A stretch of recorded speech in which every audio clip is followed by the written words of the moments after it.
second by Mr. Manini and Mr. Poplinski. Any debate? Mrs. Rhodes.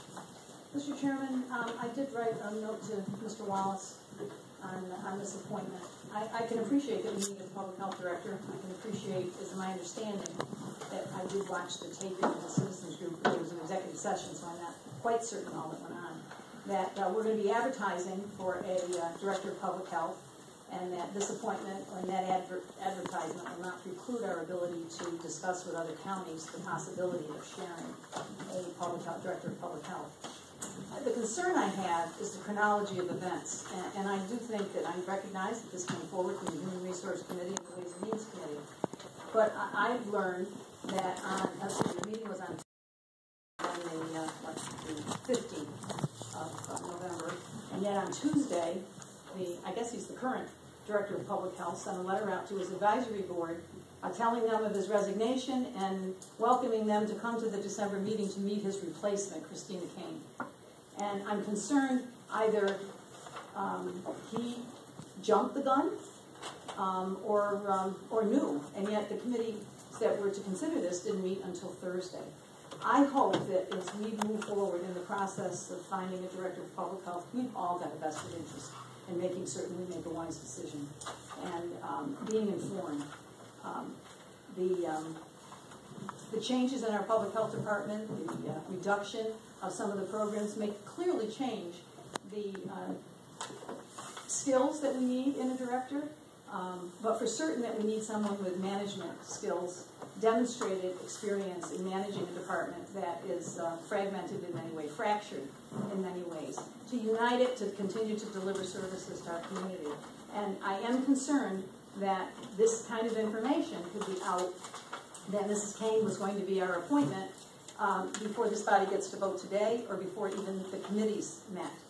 I can appreciate there would be legwork done, but I don't think that a decision should have been made, and I question the judgment of our current Director of Public Health to do that without allowing this body to have any open debate that might have taken place. And I want to go on record that I hope that in this recruitment process that we have, it be open, and I really hope that while I respect the committees that have to do the interviewing, that there'll be an attempt to make certain that the minorities are included in observing that process and soliciting information from the minority party about what they deem to be important in the role. Thank you. Well, Mr. Hart. I have to concur with Mrs. Rhodes that the timing wasn't good, especially for that message to go out. Particularly, it probably is a slam dunk, but what if Mrs. Kane was not approved by the committee or the legislator? That would certainly would not be a good thing for her to have her name out there and then not getting the appointment. It would confuse the staff.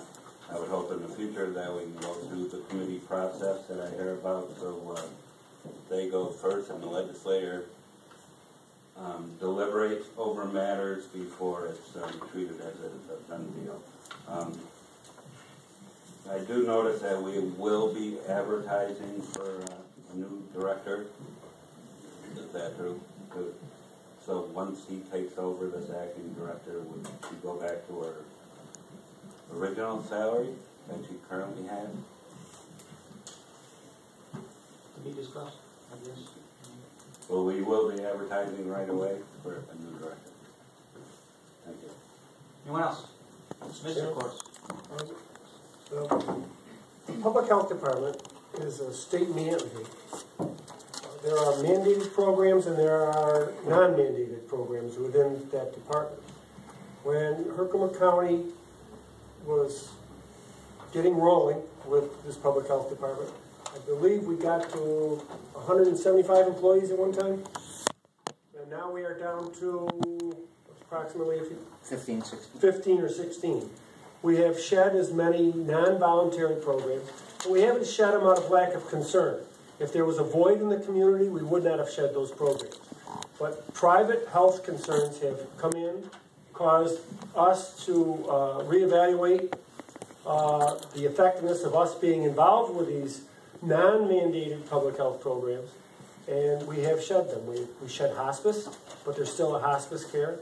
We've shed the CHA, and there's private concerns that are continuing to provide this level of care. So the department has changed. So in search for a new department head to run that department, I'm sure we'll explore all options that are feasible for Herkimer County and move forward. Thank you. Mr. Course just reminded me of something I wanted to bring up. I do, well, at the same time we advertised for a new director because of the fact that you know, we're 1/10 of what we used to be. Perhaps we should also discuss with neighboring counties whether we could share a director and save some costs there. Anyone else? All those in favor, aye? Aye. Any opposed? Resolution passes 289. Public Safety Emergency Management and waiving the prison jail position. This resolution authorizes a contract with Dr. Gregory O'Keefe to serve as jail physician for the county of Herkimer effective November 25th, 2012. Should I have a motion? Mr. Hyde, second by Mr. Hendricks. Any debate? Mr. Brooks. There's so many questions I have on the agreement that you're going to enact, and the fact that I assume we have to have something in place for Monday with Dr. O'Keefe's retirement and resignation effective, when is it? Friday? 24th. The 24th, so we need, is that Friday or Saturday? When is the 24th? So, yeah. Okay. So we've got to have something in place over the weekend. I did send an email and ask for the data that would indicate just how much utilization we've had with Dr. O'Keefe, let's say for the last 4 months, to get a sense of volume. The sheriff did tell me before the meeting that physicals and things that take place are done by the nurse practitioner, and I offered, and he seemed to agree, that the physician steps in when there's a problem that the nurse practitioner can't handle. I would like to see the data on the last 4 months of activity and contact. Neighboring counties, you know, have probably a full bevy of services, totally different from ours when we recognize the number that are in our jail, but I imagine the transition of in and boarded out and in and released changes. I heard on the tape again that the Citizens Advisory Committee did that there's a process in place, and I would assume a process is documented in writing. I've asked that I could be given that data, and Mr. Chairman, I'd appreciate your support in seeing that I get it, just so that I can better understand the needs that we have. There is a cancellation clause in this contract of 90 days. It's $25,000. And while it says up, I think it says up to. It's 30 days. No, 30 days, okay. What was 90? I thought I read something different. Oh, and thank you, Mr. Russell, 30 days. For a sum not to exceed $25,000 per year. I was assuming that that meant the individual would bill for whatever services he rendered. I think Mr. Malone indicated that it was a flat fee that would be apportioned over the course of 12 months. So I would like to see some utilization of that, especially as we move forward with whatever the resolutions are going to be, the resolution of our jail situation. I think that's good to have that information to know what kind of a medical commitment we would need. And I'm hoping that we can have that right now to look back for the last 4 months and be able to have some data going forward on the utilization. I don't care who the inmates are. I just would like to know contacts and hours or whatever that oversight is needed. Thank you. Anyone else? Mr. Harmon.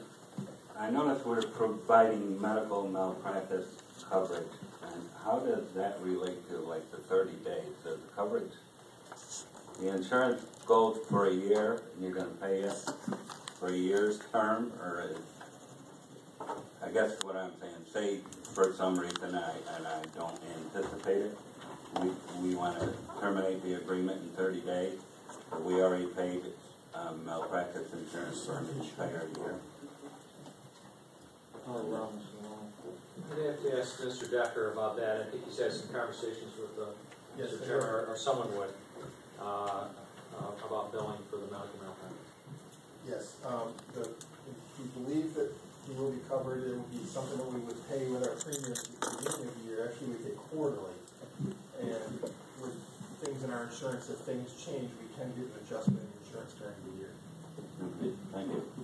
Mr. Ryan. We're mandated to have a physician. So I My assumption was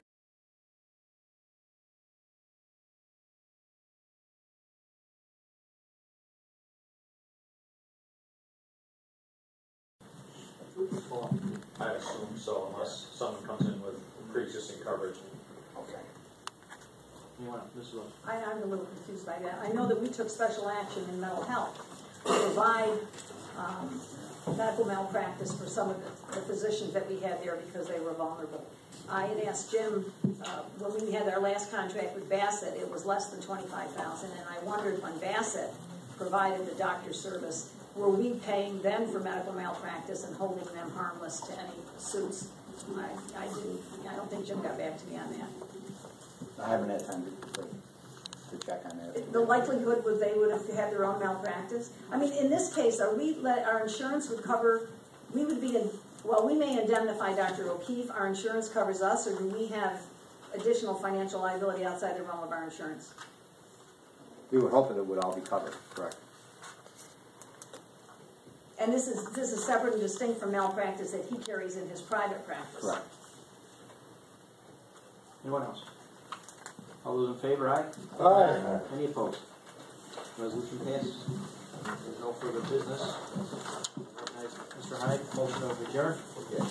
Second by Mrs. Manning, all those in favor? Aye. Any opposed? We are adjourned.